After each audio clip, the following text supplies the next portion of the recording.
고린도서 5장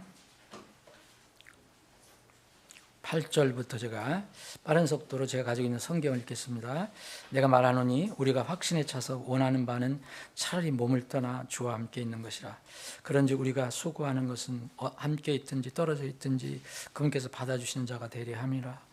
이는 모든 사람이 각자 선한 것이든 나쁜 것이든 자기가 행한 것에 따라 자기 몸 안에서 이루어진 것들을 받기 위하여 우리가 다 그리스도의 심판석 앞에 반드시 나타나야 하기 때문이라. 그러므로 우리가 주의 공포를 알므로 사람들을 설득하지만 우리가 하나님께 드러났고 너희의 양심에도 드러난 것을 내가 믿노라. 이는 우리가 너희에게 다시 우리 자신을 추천하는 것이 아니요 우리가 너희에게 우리 대신 자랑할 기회를 주기 때문이라. 이것은 외모로 자랑하고 마음으로 자랑하지 아니하는 자들에게 너희가 대답할 무엇인가를 갖게 하려 함이라. 이는 우리가 제정신이 아니어도 그것은 하나님을 위한 것이며 혹은 우리가 맑은 정신이어도 그것은 너희를 위한 것이기 때문이라. 이는 그리스도의 사랑이 우리를 강권하시기 때문이라. 이는 우리가 한 사람이 모든 사람을 위해 죽었다면 모든 사람이 죽은 것이라고 판단하기 때문이라. 또 그분께서 모든 사람을 위하여 죽으셨나니 이것은 살아있는 자들이 이제부터는 자기들을 향해 살지 아니하고 오히려 자기들을 위해 죽었다가 다시 일어나신 분을 위해 향해 살게 하려 함이라. 아멘. 아버지 하나님, 오후에 다시 모였습니다. 저희들에게 일용할 양식 주셔서 우리 사랑하는 지들과 함께 맛있게 감사하며 먹고 또 이 시간 또 힘을 얻어서 다시 하나님 집 모여 주님을 찬양하고 경배합니다. 주님, 우리의 경배를 받아 주시옵시고 우리에게는 주님께서 분명히 예비하신 것이 있을 것입니다. 그 예비한 것을 저에게 풍성히 내려 주시옵소서. 예수님의 이름으로 기도합나이다. 아멘. 저는 이게 성경을 읽을 때 여러분들은 어떨지 모르지만 때로는 불편하게 하는 게 있어요. 사람마다 다 틀리잖아요. 근데 오늘 읽은 부분이에요. 그런 부분들이 많이 있는데 그리스도의 심판석에 관해서 얘기하시면서 여기 오늘 여기 본문에 14절에 보면은 그리스도의 사랑이 우리를 강권하시기 때문이다 그랬어요. 그래서 오늘 우리가 함께 나누는 말씀도 우리를 강권하시는 그리스도의 사랑으로 타이틀을 정해봤습니다. 구원받기 전에 내 마음을 불편하게 하는 것은 전부 다른 사람들과 영향 때문에 그래요. 다른 사람이 나를 불편하게 한다든지 어렵게 한다든지 아니면 내가 뭐 잘 안 된다든지 아니면 뭐 내가 개인적으로 생각하는 거는 이런 게 불편하게 하는데 구원받고 성경을 읽을 때 늘 생각하는 것은 이 말씀이 어떤 때는 불편해요. 인간적으로 불편하다는 거예요. 인간적으로. 여러분들은 어떤지 모르시겠어요. 하나님께서 나를 강권하신다. 사도 바울이 우리를 강권하신다. 사도 바울을 포함해서 그 전도팀을 얘기하는 거죠. 사역하는 전도팀. 우리를 강권하신다. 네. 그리스도의 사랑을 받고 구원을 받아서 모이기 시작한 교회가 고린도 교회입니다. 다른 교회도 마찬가지지만 그러나 그 사랑을 잘못 사용한 사람들이 여기 있었어요. 고린도 교회는. 왜 우리가 고린도 교회의 이야기를 다룬 고린도 전서와 후서가 우리 이 시대에 굉장히 중요한 생명의 말씀으로 교훈의 말씀으로 이렇게 와닿느냐 하면은 다른 성경은 예를 들어서 데살로니가 전서라든지 빌립보 전서 같은 거 이런 것들은 칭찬이 많거든요. 그런데 이 성경은 거의 칭찬을 찾아볼 수 없고요. 특히 전서 같은 데는 한 나무람이 많아요. 나무람. 책망하는 게 많아요. 심지어는 뭐 엄청난 무서운 심판까지도 얘기해요. 그래서 그 사람들이 너희들이 형제들이 아니니까 제하라까지도 얘기를 해요. 이런 상황은 뭐냐면 분명히 우리가 하나님의 사랑을 받아서 그리스도의 사랑을 받아서 구원을 받고 이렇게 함께 모이는 건데 그 고린도 교회라는 곳에는 고린도 교회 안에 이런 그리스도의 사랑을 잘못 사용한 사람들이 있었어요. 제가 앞으로 이제 천국에 가면 고린도 교회 출신들이 굉장히 뭐라고 할 수도 있어요. 왜 그렇게 우리를 나쁘게 얘기했냐. 근데 다 나쁘게 얘기한 게 아니라 거기에 그런 사람들이 있었다는 거예요. 이 사람들이 사랑이라는 뜻을 잘못 오해한 거예요. 사랑이라는 것은 뜻 자체가 절대 나에 대한 게 아니에요. 여러분들 잘 아시죠? 사랑은 나를 사랑하는 게 아니라 그런 사람들이 많지만 다른 사람을 향한 것을 사랑이라고 그래요. 나 외에 다른 사람. 다른 사람 향한 것인데 그 사랑으로 하나님께서 주신 사랑으로 자기 자신의 육신을 위해서 사는 사람이 많은 거예요. 고린도 교회. 그래서 여러 가지 문제가 생긴 거예요. 그래서 바울 사도는 제가 그 전후 왜 이렇게 이 편지를 썼는지 그 마음에 어떤 감동이 있었는지 뭘 이렇게 힘들었는지 잘 모르지만 하여튼 전후 운맥을 이렇게 보면 조금 이해할 부분이 있어요. 여기에 이제 5장이 뭐로 시작되느냐면 죽음 후에 우리가 이제 육체가 죽으면 어떻게 될 건가 그걸 소망하는 문제로 시작을 하거든요. 그래서 장막집이 우리 장막집이라고 얘기하잖아요. 우리 몸이라고 얘기 안 하고 장막집이라고 얘기하잖아요. 장막은 벗어야 되잖아요. 이제 장막집이 해체되면 우리가 이 땅에서 있는 이 장막집이 해체되면 하늘에 더 아름다운 집이 있다. 하늘에 있는 하나님의 건물, 그 영원한 집을 가지고 있다. 이걸 얘기하기 시작하거든요. 그런데 바울 사도가 이 고린도 교회에 있는 어떤 사람들은 이거보다는 그냥 이 땅에 보이는 이것 때문에 매몰되어 살아간 사람들이 있었다는 거죠. 교회 안에서도. 그러면서 지금 이게 여기 이제 4절에 보면 이 장막에 있는 우리가 이렇게 지금 신음하며 산다. 이게 누구든지 살아가는 모습이에요. 다. 여러분들이 순탄하게 살아가도 다 이렇게 살아가는 거예요. 이 장막에서. 다 늙어가고 또 약해져 가고 다 이렇게 살아가잖아요. 이런 이야기를 하면서 자기가 원하는 것은 이걸 확신에 찼다고 그래서 여기 6절과 고린도후서 5장 6절과 8절에 보면 바울 사도가 강조해서 이 성령께서 기록하게 하신 거죠. 우리가 항상 확신에 차서 그래요. 이건 확신하다는 거예요. 확실하다는 거예요. 그 확신이라는 게 뭐냐면 이런 삶을 끝내고 빨리 주님과 함께 살고 싶다. 그런 걸 얘기한 거예요. 여기에 있잖아요. 여기에 보면 우리가 확신에 차서 우리가 몸 안에 집에 거하는 동안에는 우리가 이 장막에 거하는 동안은 우리가 주로 떨어져 있는 것을 아노니 이거 분명히 우리가 알잖아요. 지금 우리가 주님과 지금 떨어져 있다는 거. 우리 안에 성령이 계시긴 하지만 지금 우리가 주님을 만나러 갈 거잖아요. 그러면서 이 8절에 보면 내가 말하니 우리가 확신에 차서 원하는 말은 차라리 몸을 떠나 주와 함께 있는 것이라 했어요. 우리 이 몸을 떠나서 빨리 주님과 함께 있기를 원한다. 그런데 바울 사도가 그렇게 얘기하면서 우리가 이 땅에서 어떻게 살든지 나중에 주님께서 우리를 사랑하는 이 종아 사랑하는 아무개야 하면서 나를 환영해 주기를 충성스러운 그런 종으로 환영해 주기를 바라는 마음으로 바울 사도는 그런즉 우리가 수고하는 것은 함께 있든지 떨어져 있든지 그분께서 받아주신다고 되게 해요. 우리는 이미 그분이 받아주셨어요. 그런데 우리가 그분 앞에 갈 때 주님께서 정말 우리를 나무라지 않으시고 정말 수고하고 애썼다. 정말 선하고 신실한 종아. 그러면서 그를 포옹하고 받아들이고 하는 그 모습을 얘기한 거예요. 바울 사도에서 구원 못 받아서 그때 가서 받아주길 바란다 그런 얘기하는 게 절대 아닙니다. 그렇게 오해하시면 안 되죠.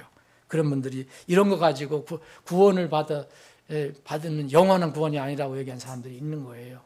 성경 말씀을 앞으로 잘 이렇게 보면은 그렇게 얘기할 필요가 없는데, 그러면서 아주 유명한 그리고 정말 중요한 이 계시를 하나 주신 거예요. 신비의 계시. 이때 처음 알려주시는 거잖아요. 이 계시는 여러분들 잘 아시는 것처럼 지금 이 시대에 랩처해서 휴거 얘기하잖아요. 공중들림. 이 계시는 여러분 어느 교회에 주셨어요? 계시를 고린도 교회하고 데살로니가 교회에 주셨어요. 이거 생각해 보세요. 이거 저도 어제 이거 이 사람들 묵상하면서 밤에 자는데 이 생각이 나더라고요. 자는데 잠을 제가 요새 바로 못 들어요. 그러니까 뭐 별별 생각이 다 나는. 그런데 왜 그 신비를 고린도 교회에 주시고 왜 데살로니가 교회에 주셨을까? 데살로니가전서 4장에 나오잖아요. 공중들림에 대한 계시가 나와요. 그리고 고린도 교회 15장, 고린도전서 15장에 부활장이 나온단 말이에요. 그 순식간에 우리가 변화된다고 말씀하셨잖아요. 근데 왜 고린도 교회에 주시고 데살로니가 교회에 주셨는가? 여러분들 보세요. 고린도 교회에 주신 그 휴거, 부활의 그 신비, 이것이 길게 부활장이 기록되어 있는데 그 내용을 보면은 이거는 그것을 부정하거나 기다리지 않는 사람들에 대한 어떤 책망이나 교훈 차원으로 주셨어요. 그렇죠? 여러분들 이해하시죠? 네. 고린도전서를 왜 그렇게 주셨느냐? 고린도전서에 그 믿지 않는 사람들이 있었던 거예요. 육만 생각하는 그런 사람들이 있었다는 거예요. 근데 부활된다. 그 영광스러운 부활이 있다. 그들에게는 책망, 교훈 깨달으라. 그런데 여러분 데살로니가전서는 왜 주셨다고 생각하세요? 데살로니가전서는요. 데살로니가전서 그거 휴거를 보세요. 데살로니가전서 4장 16절 18절까지 이거는요. 정말 소망이에요. 데살로니가 교회는 어땠습니까? 가난하고 힘들고 핍박받고 그랬던 교회였어요. 큰 교회도 아니었던 걸로 생각이 돼요. 그래서 그렇게 힘들게 신앙생활하다가 먼저 떠나보낸 사람들이 있어요. 사랑하는 사람들이 먼저 갔어요. 야, 이거 어떻게 살아야 되냐. 저 사랑하던 사람들이 주님 오시기 전에 저렇게 죽었는데 어떻게 될 거야. 그랬을 때 바울 사도는 그 죽은 사람들에 대해서 너희들 걱정하지 마라. 너희들이 걱정하는 그들이 먼저 일어난다. 너희들보다 먼저 일어난다. 죽은 자들이 먼저 일어나고 그랬잖아요. 그 다음에 너희들 살아있는 사람들. 그러니까 이 온통 여러분들 읽어보시면 온통 소망이에요. 소망. 정말. 여러분 데살로니가 교회에 이런 같은 사건인데 이렇게 소망적으로 그걸 주시고 왜 고린도 교회는 이 책망 쪽으로 주셨을까? 근데 여기 고린도 후서에 보면 여기에 여러분 그리스도의 심판서 그 로마 교회하고 고린도 교회에 주신 어떤 신비 계시인데 이것도 고린도 교회 여기에 주신 것이 뭐냐면 바울 사도가 지금 내 이 장막 집이 해체되면 이렇게 나는 영원한 집을 가지고 있다. 그러면서 이거를 잘 못 믿거나 이런 그 믿음을 가지고 살지 못하고 눈에 보이는 이 세상의 육신적인 그런 삶을 사는 사람에 대한 그런 책망 내지는 교훈 들어가 있단 말이에요. 여기에 보면은. 그러면서 바울 사도가 나 차라리 몸을 떠나서 주와 함께 있기를 원한다.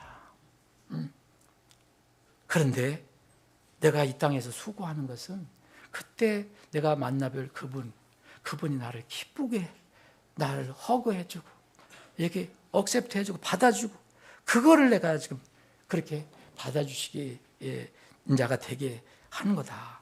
그러면서 고린도후서 5장 10절에 그 유명한 그리스도의 심판서 계시를 주신 거예요. 이게 이때에는 잘 알려지지 않았던 거죠. 그리스도의 심판서. 이게 알려지기 전에는 다 하나님의 심판서, 그리스도의 심판서, 지금도 헷갈리는 사람들 많지만 이 그리스도의 심판석은 여기에 장막집이 해체되면 몸을 가지고 이 땅에서 살던 사람들이 이제 그 장막을 벗을 때에 그 주님 앞에서 그 드러날 그 모습을 얘기해 준 거예요. 그게 그리스도의 심판. 그래서 그리스도의 심판석은 구원 심판이 아닌 거 여러분들 잘 아시죠? 그래서 몸이 나온 거예요. 그래서 8절에 몸을 떠나 나오지요. 그리고 10절에 보면 자기 몸 안에서 이루어진 것들. 이게 몸이 뭡니까, 여러분?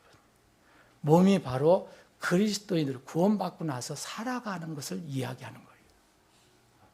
우리가 영, 혼 다 가지고 몸도 가지고 있지만 여러분 구원받은 사람이 영혼이 구원받았다고 몸은 가만히 있는 게 아니잖아요. 몸이 하나님께서 이제 그릇을 쓰시잖아요. 그래서 이런 놀라운 그 신비의 계시를 주신 거예요. 그리스도 심판석에서는요, 여러분들의 영혼을 이게 심판하는 게 아니에요. 몸을 심판하는 거예요. 그래서 몸 안에서 이루어진 것들을 받기 위하여, 자, 여기 그랬잖아요. 모든 사람이 각자 선한 것이든 나쁜 것이든 자기가 행한 것에 따라 자기가 행한 거예요. 누가 행한 게 아니에요.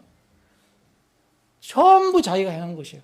각자 자기가 한 것에 따라 자기 몸 안에서 이루어진 것. 여러분들은 몸으로 하나님을, 마음과 몸으로 하나님을 위해서, 주님을 위해서, 뭐 어떻든 남을 위해서, 남을 돕기 위해서 긍휼히 여기는 마음을 가지고 뭐 여러 가지 한 이런 모든 것들이 그때 드러난다는 거죠. 우리가 다 그리스도의 심판석 앞에 반드시 나타나야 돼. 여기에 안 나타날 사람 없어요. 여기서 여러분 면제되는 사람 한 사람 없어요. 그래서 여기에 성경에 보면 반드시라는 말을 써 있어요. 이건 must예요. 이건 예가 없어요. 아무도 예가 없습니다. 그래서 바울 사도는 특이한 단어를 썼는데 여기서 공포라는 말을 쓴 거예요. 테러. 영어로는 테러요. 요새 잘못 이게 그랬는데 뭐 테러한다 막 그러잖아요. 이 테러라는 것은 정말 공포예요, 공포. 바울 사도는 구원받고 이 계시를 다 받고, 야, 그것 자체는, 그래서 우리는 기존 성경들은 두려움이라고 그랬어요. 주의 두려움 되지만 여기는 그 fear를 쓴 게 아니라 테러를 썼다니까요. 그래서 이 바울 사도는 이게 너무 두려웠던 거예요. 바울 사도. 그래서 주의 공포를 알므로. 우리가 주의 공포를 알므로 사람들을 설득해라. 그래서 설득하겠다. 이거 안타깝게라도 간절하게 얘기를 해주겠다. 그런데 여기에 이 고린도 교회 사람들 중에서는 어떤 사람이 있었느냐면 여기 12절 그 뒷부분에 보면 이것은 외모로 자랑하고 마음으로 자랑하지 아니하는 자들에게 너희가 대답할 무엇인가를 갖게 하려 함이라. 이거는 교만한 사람들 얘기하는 거잖아요. 그러니까 자기를 막 자랑하는 사람이 있어요. 바울 이 고린도 교회에 있어요. 남을 업신여기고 자기가 최고라고 하는 그런 사람들이 있었어요. 근데 이런 사람들에 대해서 바울 사도가 권면하고 하는 말씀으로 알려주고 하는데 여전히 안 들은 사람들이 있었어요. 분명히. 그래서 나중에는 이상한 행동까지 하는 사람들은 그래서 아주 너희들 모임에서 정리하라는까지 무서운 얘기까지 하는 게 성경에 나와요. 고린도전서 5장에 보면. 그렇죠? 쫓아내라는 얘기. 그런데 여기 이 사람들이 뭐라 하냐면 바울 사도를 보고 저 사람 제정신이 아니다 그랬어요. 그리고 어떤 사람들은 고린도 교회에 관련된 사람들이 대부분이에요. 고린도 후서에 이제 조금 더 나가면 이제 그 헌금에 대해서 나오잖아요. 근데 바울 사도가 헌금을 축낸다. 저 사람 뭐 하는 것도 없이 헌금만 받아먹고 돌아다닌다. 이런 얘기를 듣고 했는가 봐요, 아마. 바울 사도한테. 그래서 나는 고린도 교회 너희들한테는 안 받겠다. 이런 얘기도 하고. 그런데 이 어떤 사람은 이 바울 사도 팀에 보고 제정신이 아니다라는 거예요. 저 사람은 정신이 없다. 그런데 만약 그들이 얘기하는 그런 제정신이 아니어도 우리 팀은 하나님을 위해서 그렇게 한 거다. 그렇게 얘기합니다. 하나님을 위해서 한 것이다. 그리고 우리가 제정신이 들어와서 맑은 정신으로 했다 하더라도 그것은 여기서 뭐냐면 뭐라 했습니까? 여기는 너희를 위한 것이기 때문에 그랬어요. 하나님과 너희. 이게 바울 사도의 삶이었어요. 이는 바울 사도는 그리스도의 공포를 안 사람이에요. 그걸 구체적으로 하나님께서 계시를 받은 사람이에요. 우리는 계시 받은 걸 기록한 걸 아는 거예요. 바울 사도가 그 계시를 받았을 때 얼마나 두려웠겠어요. 그러니까 공포라는 말을 썼을 거 아니에요. 우리가 주님을 만나는 건 정말 기쁜 일입니다. 정말 소망이에요. 장말 벗기를 원해요.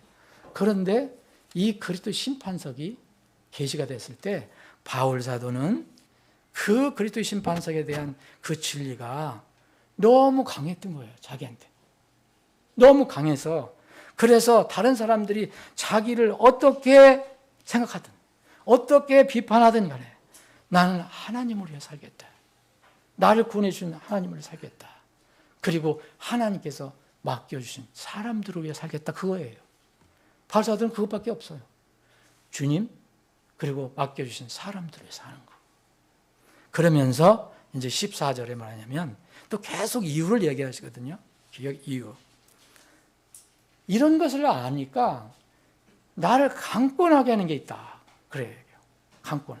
그 공포가 나를 강권하다고 얘기를 하지 않고 그리스도의 사랑이 나를 강권한다. 바울 사도가 공포에 떨어서 구원받은 게 아니에요. 지옥이 두려워서 구원받은 사람도 있겠지만 바울 사도는 다메섹 도상에서 다른 사람을 잡아서 죽이려고 하든지 이 감옥에 잡아놓으려고 살기등등해서 가다가 그 길에 사랑의 주님을 만나 꼬꾸라지고 하나님의 주님의 사랑을 알게 됐잖아요. 나 같은 사람도 살리는구나. 그래서 내가 무엇을 해야 할까? 해야 합니까? 했을 때 주님께서 그릇 쓰시겠다고 얘기하잖아요. 이 그리스도의 그때 받은 사랑이 너무 잊을 수가 없는 거예요. 그런데다가 그때는 처음 그리스도의 사랑을 알게 됐잖아요.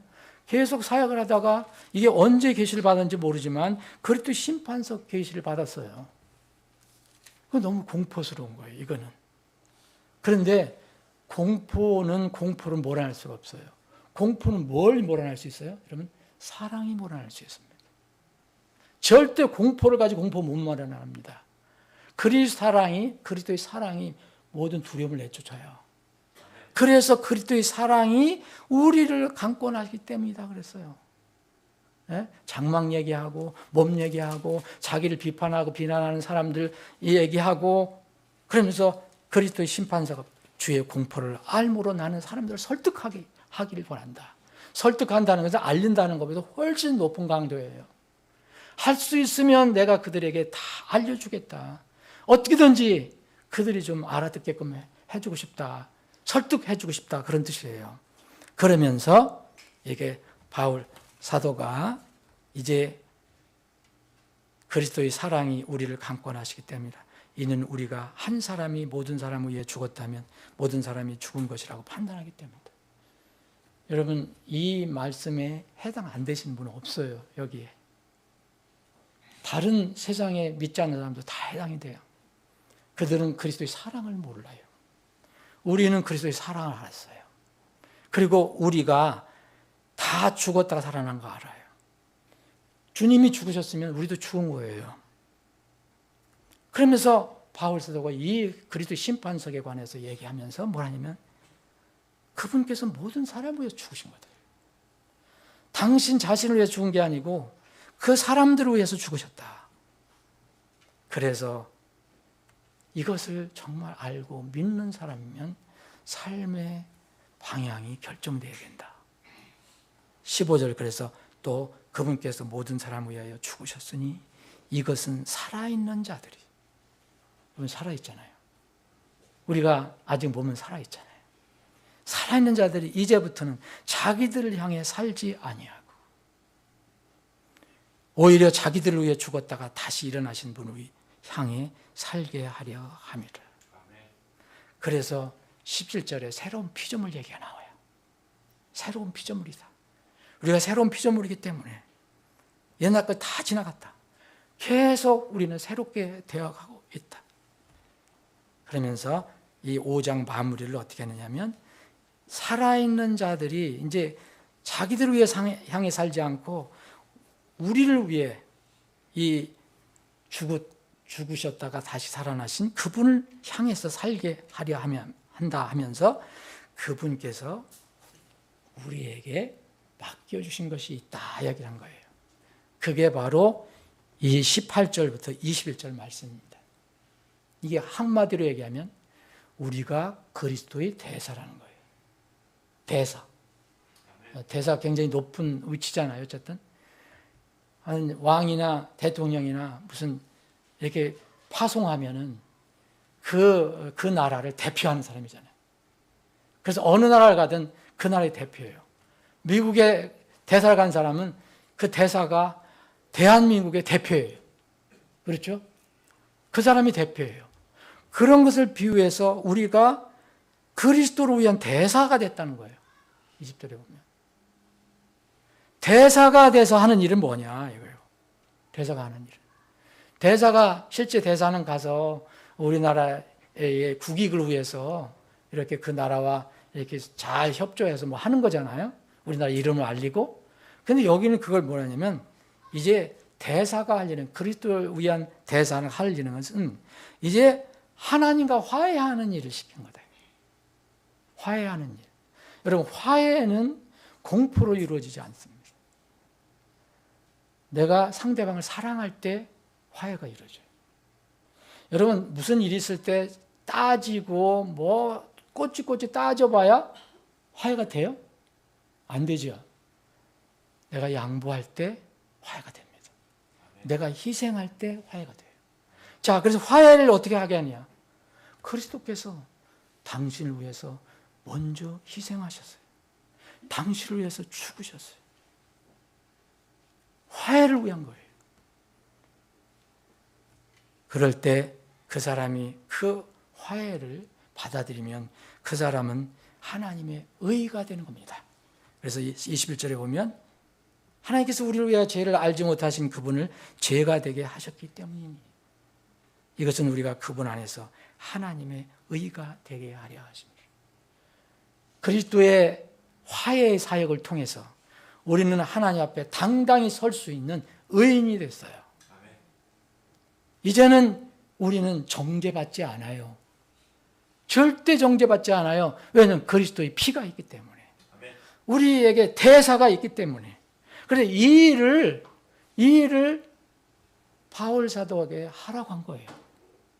그래서 바울 사도는 그걸 알고 나는 그리스도를 위한 대사가 됐다 이야기합니다. 그래서 이 고린도 교회 성도들에게 육신적으로 땅만 바라보지 말고 이제 곧 오실 주님, 이 장막집이 해체되면 하늘들에 우리를 위한 그 아주 멋있는 건물을 지으신 그 영원한 집을 지어주신 그분을 위해서 그를 만날 준비를 하면서 살아라 그렇게 말씀을 하신 거예요. 여러분 이것이 고린도 후서 5장의 그 요약입니다. 그런데 대사를 여러분들 어떻게 해요? 대사. 그게 바로 주님께서 주신 우리 지상명령이에요. 마태복음 28장 19절 20절에 있는 그 말씀이에요. 우리에게 대사 역할을 맡기시고 대사가 하나님과 화해하게 하는 그런 일을 하게 하려면은 우리가 주님의 복음을 전하는 것밖에 없어요. 하나님의 사랑을 전하는 것. 그리스도께서 왜 죽으셨는가. 예? 이거를 전하는 일밖에 없어요.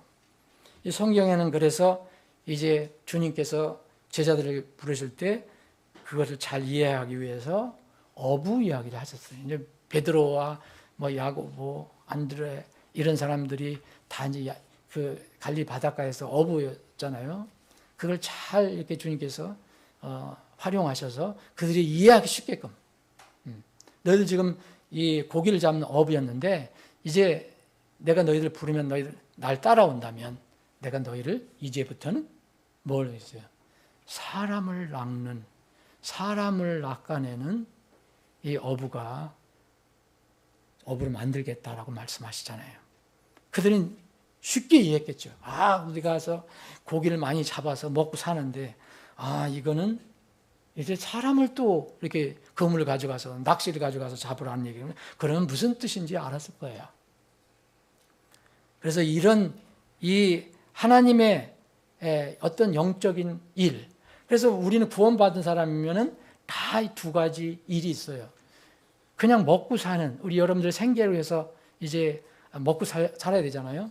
누구든지 일을 해야 되니까 그 일이 있어요. 그것은 바로 고기를 잡는 일이에요. 그리고 또 하나는 뭐냐면 구원받은 사람에게 다 주셨어요. 사도들만 주신 게 아니에요. 그거는 사람을 낚는 일이에요. 이게 전도선교예요. 그래서 우리 구원받은 사람은 두 가지 영적인 직업이 있는 거예요. 영적인 직업하고 물리적인 직업. 여러분 물리적인 직업 분명히 있잖아요. 거기도 충성해야 돼요. 충실해야 돼요. 그런데 영적인 직업에 충실하지 못하면 여러분 주님이 부르심에 호응을 못하는 겁니다. 그럼 바울 사도가 얘기한 것처럼 그 앞에서 정말 두려운 마음을 가질 수도 있어요. 그래서 성경을 보면은 이런 이야기를 많이 기록해 놨어요. 여러분 구약에 보면은 몇 가지 이제 이런 사람들이 나오는데 본인이 알았든 몰랐든 간에 그게 있어요. 이 시대의 용어로 뭐 구제에 붙여보면 이런 선교사 역할을 한 사람이 있어요. 전도자 역할을 한 사람이 있어요. 열왕기 하에 보면 잘 아는 유명한 내용이 나오잖아요. 유대 노예 소녀가 어떻게 타국에 갔으니까 선교사 이름을 붙여줍시다. 그러면 이 선교사로 가갖고 노예로 끌려갔지만 어떻게 했는지 아시잖아요. 이 소녀는 분명히 하나님을 아는 사람이에요. 그리고 그 엘리야라는 놀라운 하나님의 사람을 아는 사람이에요. 그래서 가서 보니까 보이는 게 그거였어요. 네? 뭐라 그랬어요? 그 장군, 나만 장군의 부인의 몸종으로 들어갔는데, 그 주인이 어떤 것을 알고서 대번 그 나만 장군 부인에게 얘기하잖아요. 그 전도벌 선교하는 거예요. 우리 주인이, 저 병든 주인이, 그 문득병 걸린 주인이 우리나라만 가기만 하면, 우리나라에 가서, 이스라엘에 가서 그 하나님의 사람, 그 사람만 만나면 저거 금방 고치는데. 그랬죠? 그 선교사 역할을 한 겁니다. 가보라 그랬어요. 그래서 이 선교사의 말을 듣고 나만이 가서 문둥병에서 완전히 해방받잖아요. 또 이 신약에도 주님께서 많은 사람들을 고쳐주시고 그러는데 여기도 보면 어떤 사람은 주님께서 고쳐주시고 같이 있기를 원하지 않는 사람이 있어요. 베드로의 장모는 고쳐주시고 베드로의 장모가 고침받고 나서 바로 그 팀을 섬겼어요. 다른 데 가서 다른 너의 집에 가서 아니면 누굴 가서 하라 이런 얘기를 안 하시고 그 섬긴 게 나와요. 그런데 여러분 잘 아시는 가다라 사람들 지방에 무덤에 소리 지르는 그 마귀 들린 사람 있잖아요. 밤낮으로 소리 지르고 돌 갖다가 자기 몸 해하고 하는 사람 있잖아요.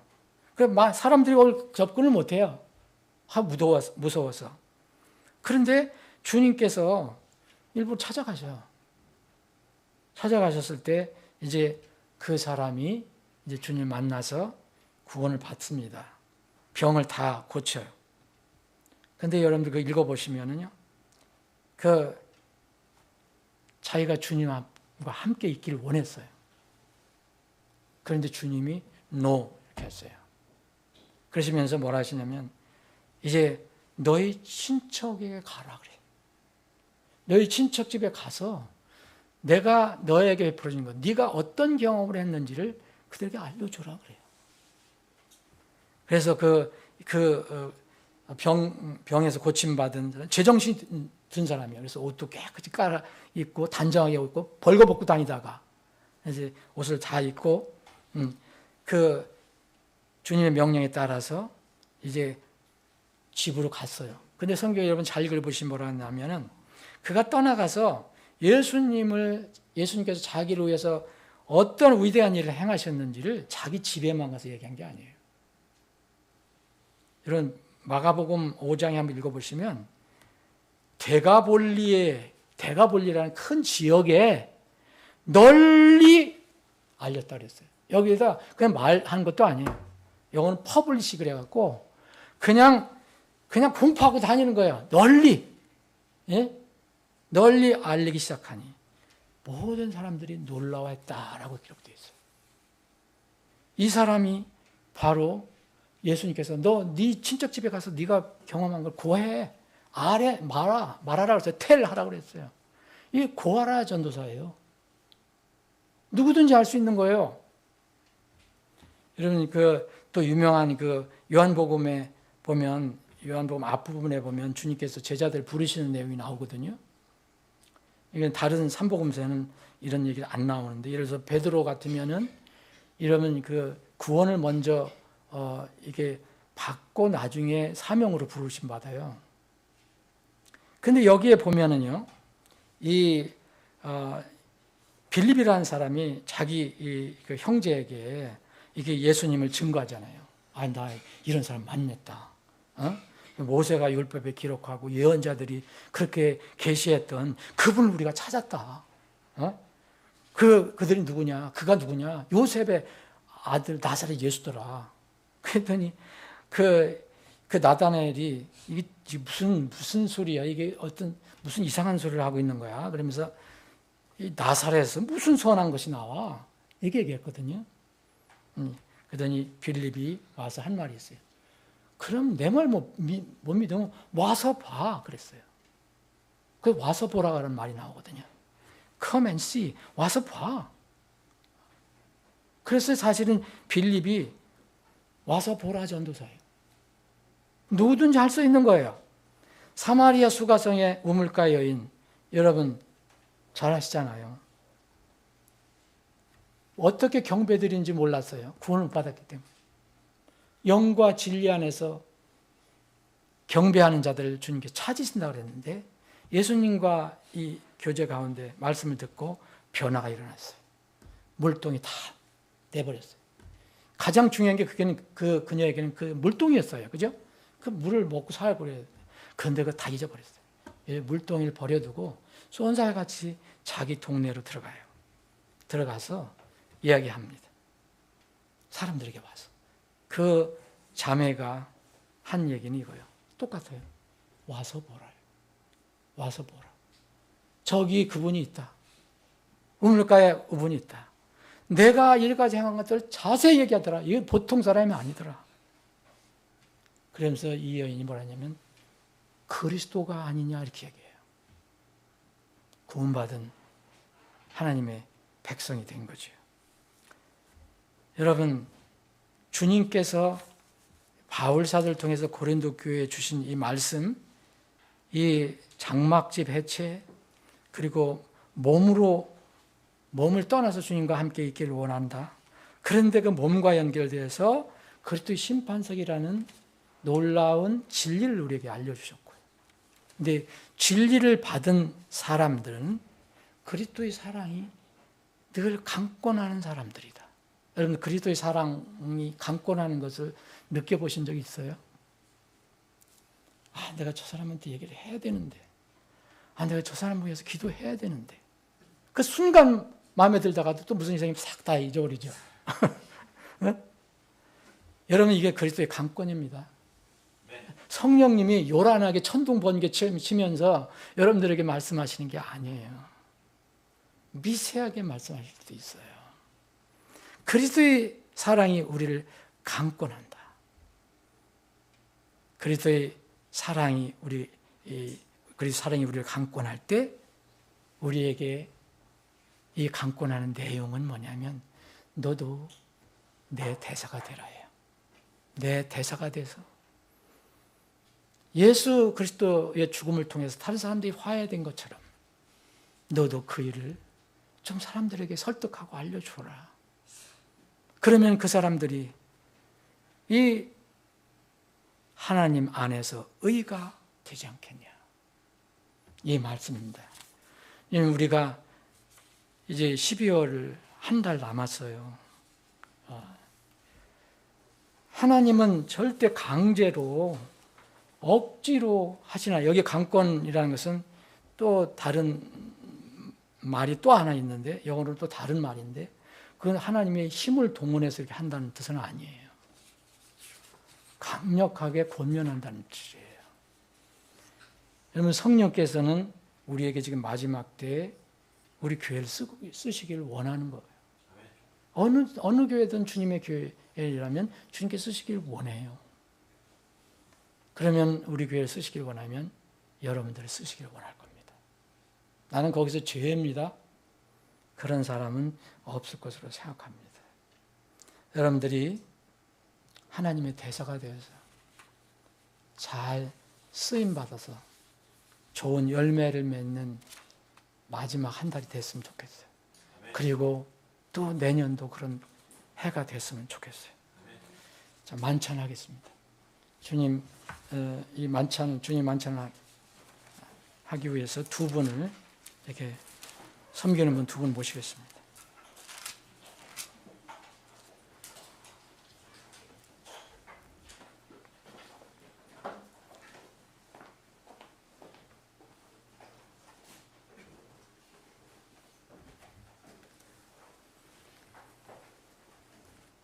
여러분, 만찬은 짧은 시간이지만 우리에게 이 만찬은 이게 선택이 아니고 우리에게 주신 명령입니다. 교회에게 주신 명령입니다. 이 만찬을, 주의 만찬을 통해서 우리 교회는 한 달에 한 번씩 하는데 한 달의 삶을 한번 돌아보고 또 주님과의 관계를 한번 생각해 보는 그런 시간이 되기를 소망합니다. 먼저 이제 우리를 위해서 아낌없이 몸을 주신 분, 그분의 고귀한 몸을 아낌없이 주신 그분을 기억하고 또 생각하고 기념하는 그분의 몸을 상징하는 빵을 분배해드리는 시간을 갖겠습니다.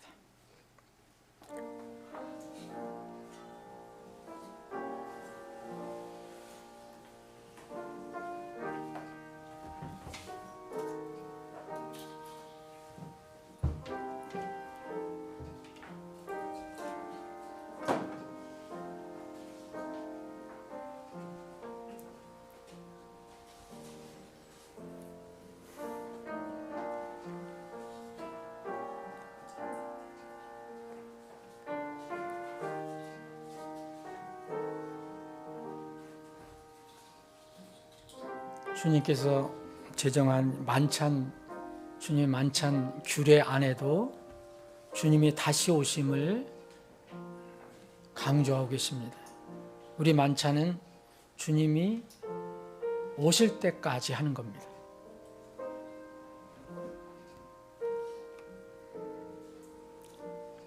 주님의 만찬 안에서 우리는 그리스도를 발견합니다. 우리가 나누는 것들이 그리스도를 상징하고 모형으로 보여주는 것이기 때문입니다.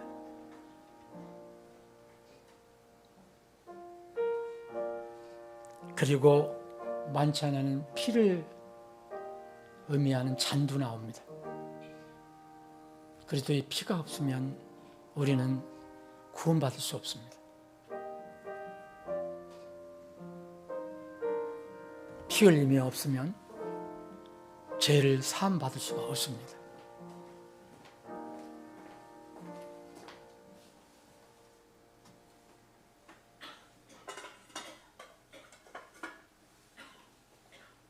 주 예수님께서 배반당하신 바로 그 밤에 빵을 취하사 감사를 드리신 후에 그분께서 그것을 떼시고 이르시되 받아서 먹으라. 이것은 너희를 위하여 찢긴 내 몸이니 나를 기억하여 이것을 행하라. 함께 나누시겠습니다.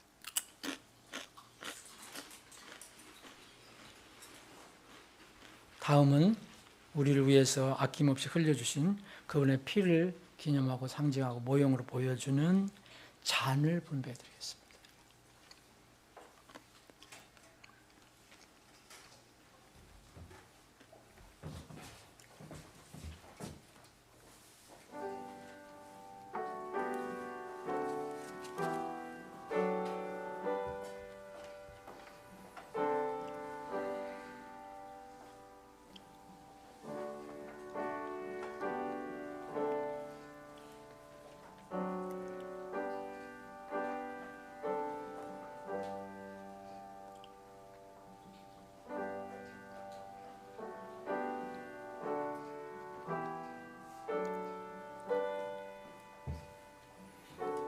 사람은 아무리 피를 많이 쏟고 죽어도 구원을 받을 수 없습니다.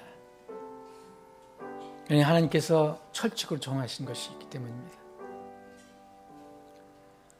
그것은 죄 없는 피만 죄 문제를 해결해 주실 수 있기 때문입니다. 그래서 하나님이 우리를 위해서 피를 흘려 주신 것입니다. 피 흘림이 없으면 죄를 사함받는 일도 없습니다. 그 이후로 사람들이 이해하든 못하든 그리스도께서 십자가에서 피 흘려 돌아가신 것입니다.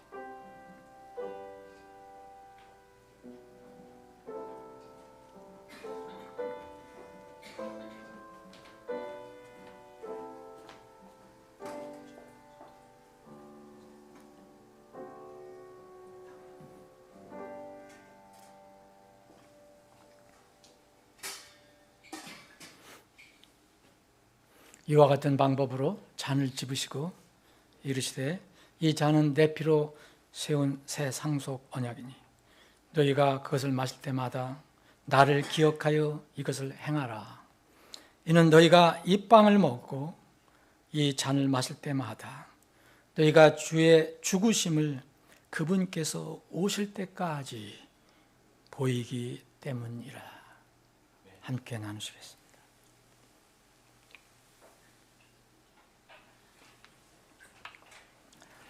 금년도 마지막 만찬 것을 마치겠습니다. 우리가 기도하고 오늘 모든 모임 마치겠습니다. 아버지 하나님,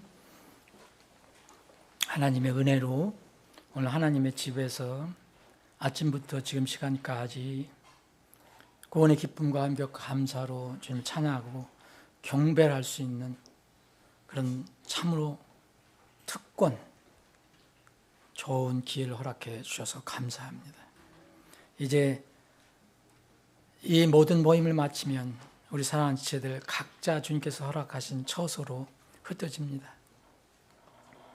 그래서 또 그곳에서 또는 여러 가지 다른 장소에서 또 땀을 흘려서 일을 해야 합니다. 어떤 지체들은 3일 만에 또 어떤 지체들은 일주일 만에 다시 하나님 주에 모입니다.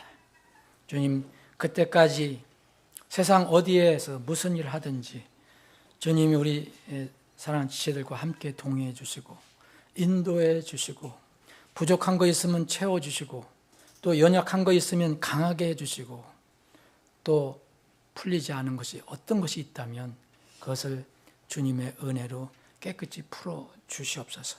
그래서 참으로 주님을 찬양하고 경배하며 살다가 다시 우리가 기쁘게 기쁜 모습으로 다시 하나님 주에 모여 주님을 예배할 수 있게 주시옵소서.